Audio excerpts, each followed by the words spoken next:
Joe Biden oo loo doortay madaxweynaha Mareykanka. Joe Biden oo loo doortay madaxweynaha 46aad ee Mareykanka kadib 4 maalmood markii shacabka Mareykanka ay u dareereen goobaha codbixinta.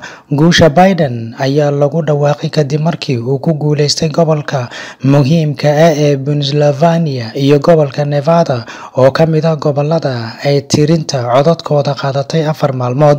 Joe Biden ayaa guusha uu ka gaaray Pennsylvania iyo Nevada waxa ay siisay 279 cod oo loo yaqaano codadka Electoral College, isaga oo u baahan 270, waxaana weli harsan gobollada kale ee codadkooda la tirinayo sida Arizona, Georgia iyo North Carolina, taasi oo codadkiisa sii kordhin karta. Gobolka Pennsylvania waa gobolka uu ku dhashay Biden, inkastoo uu ka guuray yaraantiisa oo uu degay gobolka Delaware. Hase yeeshee, dadka gobolkaas ayaa ka dhigay madaxweyne iyaga oo siiyay codadkii gaarsiiyay 270 cod iyo in ka badan. Joe Biden oo 77 jir ah ayaa siyaasadda Mareykanka ku jiray 45 sano, isaga oo soo noqday senator, xilkaasi oo uu hayay in ka badan 30 sano, kadib sanadkii 2008 noqday madaxweyne ku-xigeenka dalka Mareykanka, xilkaas oo uu hayay 8 sano. Kamala Harris ayaa noqonaysa madaxweyne ku-xigeenka Mareykanka. Waa haweeneydii ugu horeysay ee xilkaasi qabata, sidoo kalena ah qofkii ugu horeeyay ee madow ah ee noqda madaxweyne ku-xigeen.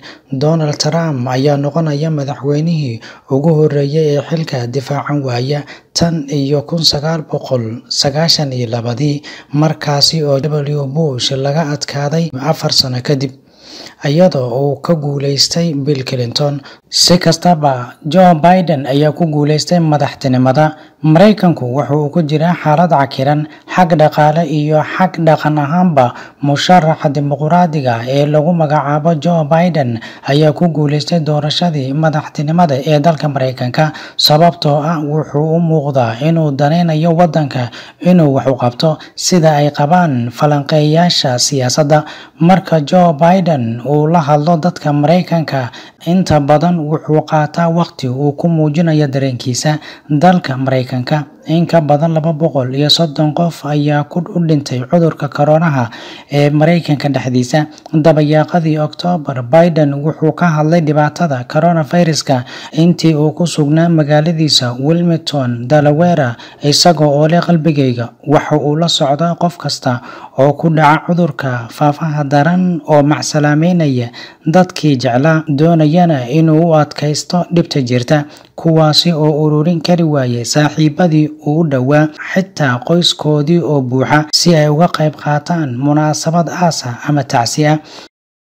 Biden dhanka kale wuxuu ku dhiirigeliyay dadka inay xirtaan maaskaro oo ay si dhab ah u qaataan kala fogaanshaha bulshada, kamana leexdo inuu murugada la wadaago dhibanayaasha. Isagu wuu ogyahay waxa ay dareemayaan in la waayo xaas ama in la aaso ilmo yar. Joe Biden wuxuu ku dhawaaday inuu siyaasadda isaga tago arrintaas darteed 2 jeer.